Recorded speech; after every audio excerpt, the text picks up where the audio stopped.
Regalion Part 10. Don't make a sound. The Daemon's eyes glowed red, seemingly able to pierce the very core of your soul, and its mouth was forever a smirk, almost as if it knew it was holding something back. Hello everyone, and welcome back once again to Cosy Reads. I hope you've all been keeping well. Thank you for joining me again for another story. In today's story, we'll carry on with the tale of Regalion.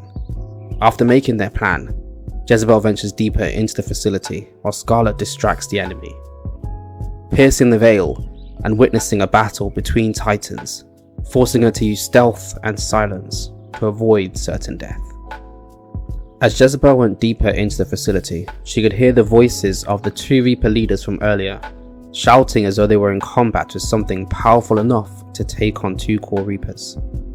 She decided that getting involved would be a terrible idea, instead deciding to sneak in so that she could get as close as possible, allowing her to assess the situation. She started to sneak her way around, making sure not to draw any attention to herself. The air was thick with tension, and Jezebel knew that one wrong move would mean death, plain and simple. As she closed in on what seemed like an exit to a deeper part of the facility, she surmised that the fighting must have been coming from there. Jezebel was scared. She could feel the sweat running down the back of her neck. The cold chill of the sweat sent shivers down her spine, and her mouth was as dry as the most deserted of deserts, with the sound of conflict and immediate death edging ever closer with each step she took. But she knew that this was where it had to be. The staff had to be further in. There was no doubt about it. She just needed to keep herself steeled and move further and further in. Drip! She stopped suddenly, believing the sound to be a Daemon that had sensed her presence. But as she slowly looked down, she noticed that it was a sweat bead that had precariously found its way to the ground underneath her. She breathed a silent but much needed sigh of relief and moved ever further in while wiping her brow, wondering how Scarlett was doing and not allowing herself to believe that Scarlett had come into danger. Finally, Jezebel reached the much coveted but exceptionally dangerous inner chamber of the facility, and there she saw two extremely powerful Reapers duking it out with a Daemon, or a creature that seemed like a Daemon. This Daemon was huge, bigger than any she had ever seen before. To compare it to the size of a building would be an understatement. She couldn't fathom how the creature was able to even get into the facility in the first place. But she knew that she did not have time to ponder on those thoughts. A feature that surprised even Jezebel was that the Daemon did not carry the same rancid stench as the others. It did not seem to emit much of an odour at all. The Daemon stood at least 20 feet tall, completely clad in a dark mist aura, almost as if it was not completely there. From what Jezebel could see, the Daemon had 2 legs and 2 arms. However, spikes protruded from every part of its body, as ever present as the hair on a human. With claws almost as big as her and razor-sharp teeth powerful enough to shred even cars with ease. Jezebel tried to figure out a solution, and as she did, her gaze slid up to the Daemon's face, and she jumped back with fear. For whatever reason, its face just instilled complete fear into her. She panicked, wondering if it saw her, but she could hear the battle raging on. The Daemon's eyes glowed red, seemingly able to pierce the very core of your soul, and its mouth was forever a smirk, almost as if it knew it was holding something back. Jezebel's mind started to run thoughts of the Daemon having some hidden, unimaginable power that could end everyone in the facility within an instant. She quickly dismissed the idea and decided to take one more peek at who the Daemon was fighting. That was when she saw 2 powerful Reapers. One stayed back, using what seemed to be a custom-made rifle.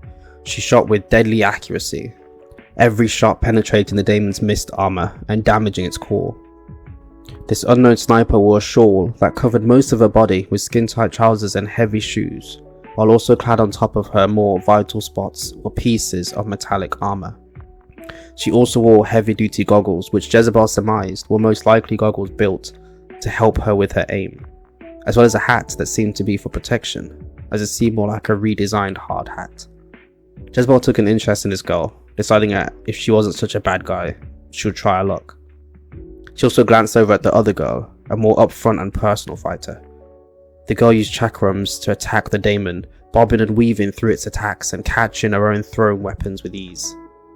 This girl seemed more battle-hardened. She wore what seemed to be a full metal armor that was redesigned to be lighter, allowing her to be as agile as possible. This girl had scars that ran down her face, giving her a more veteran look. Without wearing a helmet or any protective eyewear, Jezebel could guess how she got those scars. This girl unnerved Jezebel. While the other girl seemed scary due to her almost statue-like position, the second girl was more excited by the prospect of this battle. Every time she landed a hit, she would smirk with glee and rush straight in to get some more, clearly enjoying the prospect of ripping the Daemon to shreds. Jezebel guessed that the second girl would not care much for excuses if she was to be found, and most likely she would either be killed by the Daemon or by the Reapers. She watched in awe as the battle ensued.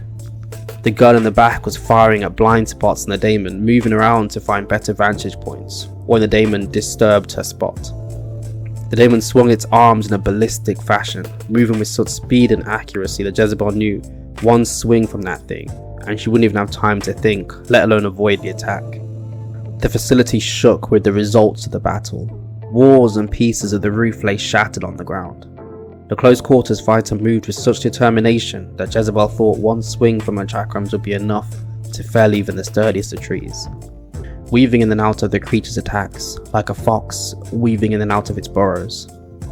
Jezebel snapped out of her fascination/fear and decided to persevere and move ever further into the facility. Whiz! A wayward shock came zooming past Jezebel's face and shattered the wall behind her. Jezebel froze in disbelief at the power of the bullet. She needed to devise a plan to somehow figure out how to get past the battle without losing a limb. The old saying break a leg seemed more like a wishful dream now. Then she heard it. The sound of what seemed like an army charging towards her position, with increasing speed heading straight for the middle of the battle. With a crash, Scarlett came charging into the area where the battle was going on, followed by the demonic horde Scarlett had drawn attention from. Jezebel let out a very quiet meep as she looked in bewilderment at how many Daemon followed Scarlett. As soon as they saw their demonic leader in a heated battle, the Daemon's attention turned from Scarlett, and they charged forward to face the two Reapers. The Supreme Alpha Daemon did not seem to react at what had happened, and neither did the girl with the chakrams. However, the other girl noticed that the demonic horde had arrived and quickly pulled out a strange device. Jezebel noticed that it seemed to emit a low-pitched noise when the button was pressed. The demonic horde seemed to respond to the sound, as they all stopped moving for a bit, almost as if they were in a trance. This was until the Supreme Alpha Daemon let out a mighty roar that seemed to shatter the hypnosis that the Daemon were under, but not before giving enough time for the Reaper Corps to arrive on the scene. Scarlett had already used the commotion to make a timely exit before the Reaper Corps arrived. Jezebel used this opportunity to quickly find Scarlett, asking, "What the hell happened? Weren't you supposed to be distracting them?" Scarlett and Jezebel quickly and quietly started to make their way to the section that Jezebel had found earlier, which seemed to lead deeper into the facility. And that brings chapter 10 of this story to an end. Hope you've all been enjoying the series. The battle between the Reapers and the Daemon showcases the strength of both parties.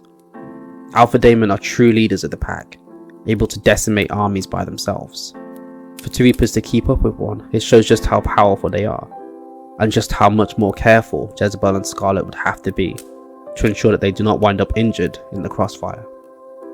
But until then, I hope you have all sufficiently warmed up and that this story has brought you some level of comfort. I wish you safe travels on the journey of life, and feel free to come back again whenever you need a new story to warm your day.